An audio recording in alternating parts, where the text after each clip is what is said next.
Coming right up, Indy News number 133. We're going to scour the four corners of the Indy Comics universe, starting with Aspen and Lady Mechanica. We're going to give you a lowdown on that. Dark Horse and Bloodhound, the old DC titles, coming back to Dark Horse. We're also going to talk about Matt Wagner's Shadow Year 1 over Dynamite. And we're going to wrap it up with Valiant and the Zero issue of Archer and Armstrong. And look close, I'm going to answer the phone. All that and more coming right up. Hey, you want to save 20% off of everything in the store? Then show up on the 20th of every month, because the 20th is Founders Day here at Alternate Reality. And on Founders Day, everything except this week's new comics and bulk supplies is 20% off. That's right, every single thing in the store is 20% off every 20th here at Alternate Reality. Everything tastes better with Indy Comics. So here's Comic Book Man and Bo with Indy News. Gun restrictions? We can't get gum restrictions. Indy Comic Book News, episode 133, Attitude, Altitude. Hey folks, Comic Book Man here. Welcome once again to my video outhouse. It's time for Indy News time, kids. Indy News, which is coming to you from this place, Alternate Reality. Located at the intersection of 111th and Kedzie in beautiful downtown Mount Greenwood, Alternate Reality, where all my new indie comics are always 15% off every day for everyone. All of my Aspen, all of my Dark Horse, all of my Dynamite, all of my Valiant, always 15% off every day for everyone. Bo. Yeah. Aspen Comics is no longer going to publish which book? Joe Benitez, Lady Mechanica. Why? The Aspen people said, the book sells really, really well, but it doesn't draw people to our other books, and so they and Benitez have decided to part ways, and Benitez says Lady Mechanica will continue somewhere else, but, because it's interesting, and part of the problem could be Benitez only, 3 issues have come out so far? 4? I think 3 or 4. It's like 3 or 4. The book comes out every 4 or 5 months. It comes out, it hasn't been out in 6 months. forever. I haven't seen an issue in forever. So it's not a very good business model. So him losing it's not that big a deal. When you tell me that Aspen's attitude is that it's not drawing readers to their other books, that sounds like a load of crap to me.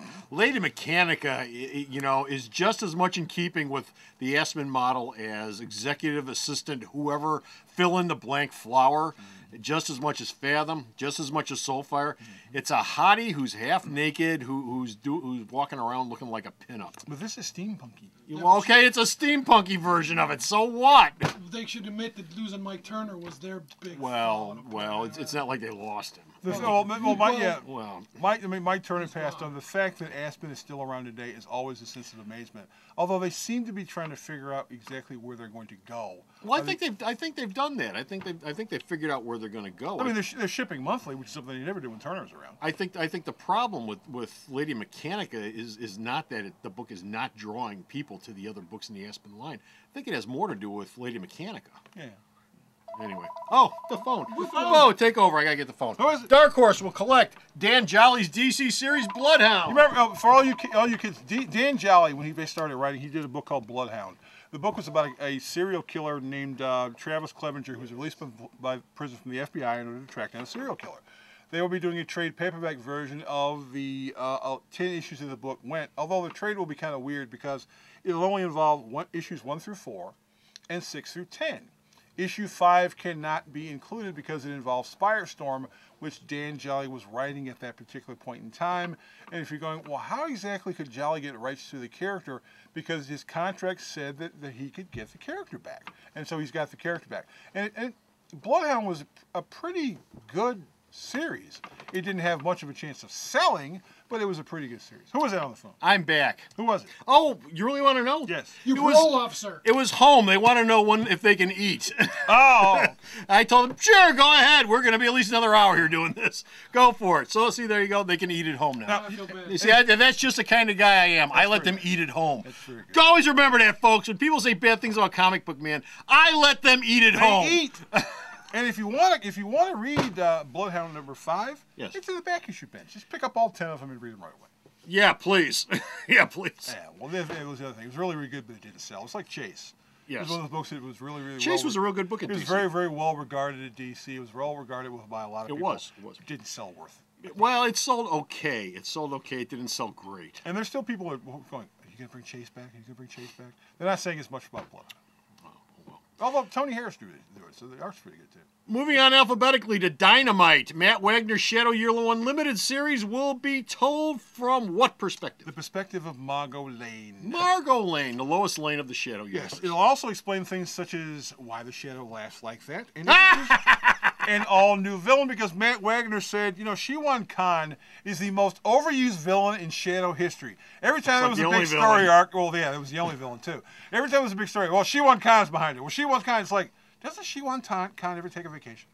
Doesn't he ever find other things to do? Doesn't he get tired of getting his ass kicked by the Shadow? You know, what is his problem? You know, why wouldn't he just leave him alone? Between the pulps and the radio shows, there's got to be a couple of villains out there someplace. Well, I mean, granted, the Shadow's Rogues Gallery is probably a lot like George Reeves' Superman Rogues Gallery, where it was the goon of the week from Metropolis, who nobody really cared about. But there's got to be somebody out there you can take and make something. Yeah, that was the thing, because being the Shadow and fighting crime on the streets, did he really need a major villain anyway? Well, no, but you know what? Dick Tracy has lasted as long as he has because of his Rogues Gallery. Yeah. Batman has because of his Rogues Gallery. Spider-Man has because of his Rogues Gallery. There's no reason why the Shadow can't have a halfway decent Rogues Gallery. Lamont Cranston had Shiwan Khan and the guy who stole the tires off his car. And it probably won't happen, and I'll tell you why. Dynamite does not own the Shadow. Dynamite is paying for the rights to the Shadow. That means any creative work they put into the Shadow, they will not be able to keep.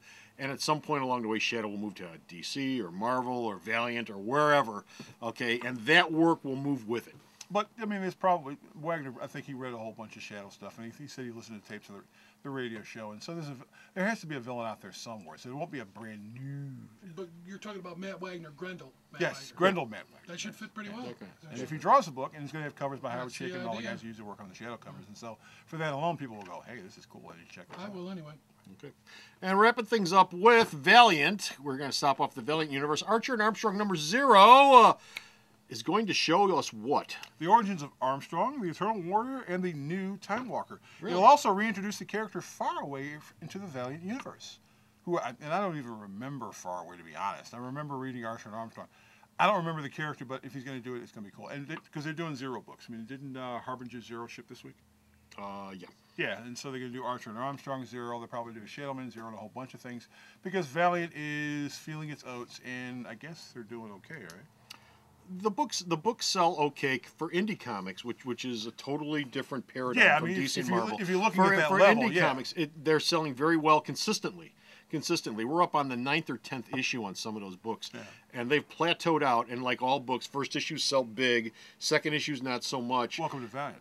Well, second issue not so much, third issue not so much, and the thing you look for is where the plateau is going to be. If you're selling 50 of the first issue, you're going to sell like maybe 40 of the second issue, maybe 35 of the third issue, and then you're going to level off somewhere around 35, 34, 33, somewhere along there. As opposed to 50 of the first issue, 15 of the second issue, 10 of the third issue, and cancellation. Why don't we cancel this book? And they've got their... and they plateaued out pretty good, all those books. They're maintaining an even strain. 10, 15, 20 copies, whatever. And you've also got the Planet Death crossover coming over quite well. And so that might increase it just a little. And there could be people out there who go, Valiant's back? Really? Question I have, when are the Trinity Angels coming back? That was a claim, which I assume is part of Valiant. It's all part, that's part of the deal they made. Yeah. Everything that they did belongs to the people who are doing it right now. That was McGuire.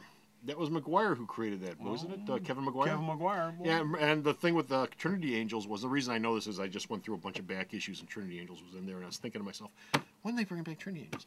That was a book where it was 3 superheroes, and their costumes were like all white, because he didn't want to put any work into the costumes. The easiest costumes. And he said that. I'm making them all white, because I don't want to put any work into the costumes. Right.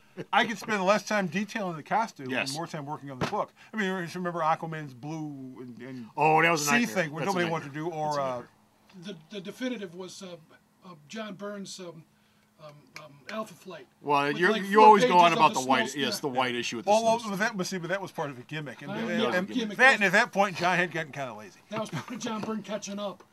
Okay, that's it. We're done. We're finished. We're out of here. We got no more indie news. Go to the store's website. Check out all the indie news that Bo sends me and I post up. Bo! Yes? I just got off the phone. They're eating at home. What's Sarah doing right now? I hope she's eating. marketreality.com. Good sandwich. You can go. So go to the store's website. Check out all the news that this man sends me and I post up. And until next time, this is Comic Book Man. And this is Bo. Who won't shut the hell up. What are they eating? Say, I don't know. We'll find out when I get home.